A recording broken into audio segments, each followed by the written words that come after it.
Daniel wasn't expecting a package, but when he opened the door, a small cardboard box sat on his doorstep. No sender, no address. Curious, he brought it inside. It was heavier than it looked. He opened it. Inside was an old cassette tape and a note with just 4 words. "Don't play it. Run." Daniel chuckled nervously. It had to be a prank, right? But something about the tape felt wrong. The plastic was scratched, and the label was smudged, but one word was clear. Home. He didn't own a cassette player, but his grandmother's old one was in the attic. He dusted it off, slid in the tape, and pressed play. A recording began. A soft, static hum. Then, his own voice. Daniel, listen to me. He froze. You need to leave the house. Now. His breath caught. This wasn't a prank. It was him. Speaking from the tape. His own voice, trembling.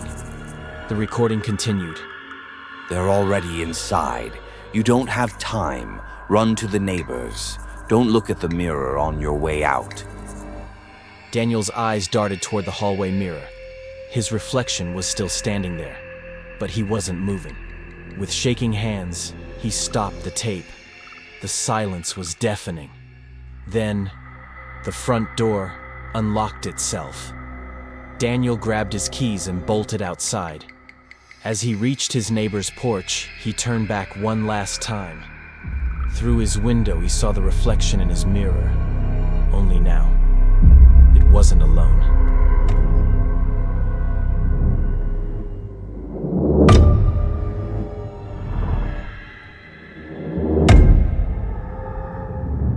Emily was exhausted. She had worked overtime, and the city was eerily quiet as she sat in the back seat of the taxi, scrolling through her phone. The driver, an older man with tired eyes, spoke suddenly. Busy night? Emily nodded, barely looking up. Yeah, just ready to get home. The man smiled faintly in the mirror. That's good. You should rest soon. You've had a long night. Something about his words made her pause. She hadn't told him that. She glanced at the GPS screen up front. That's when she noticed the route was wrong. I think you missed a turn? She said cautiously. The driver didn't answer. She felt her heartbeat quicken. Sir? Slowly, he turned to her and smiled. But it wasn't normal. His lips stretched too wide. His eyes were too dark.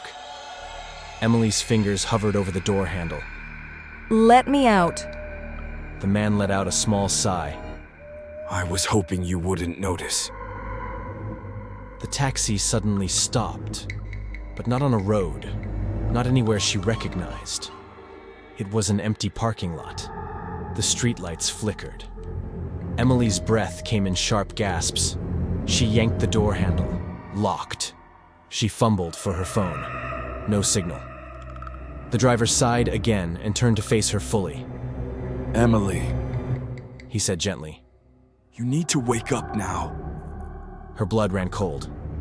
What? He leaned in. This isn't real. A loud honk snapped her awake. Emily jolted upright. She was still in the taxi, but now she was alone. The driver was gone. The car was parked outside her house. Her phone showed a new notification.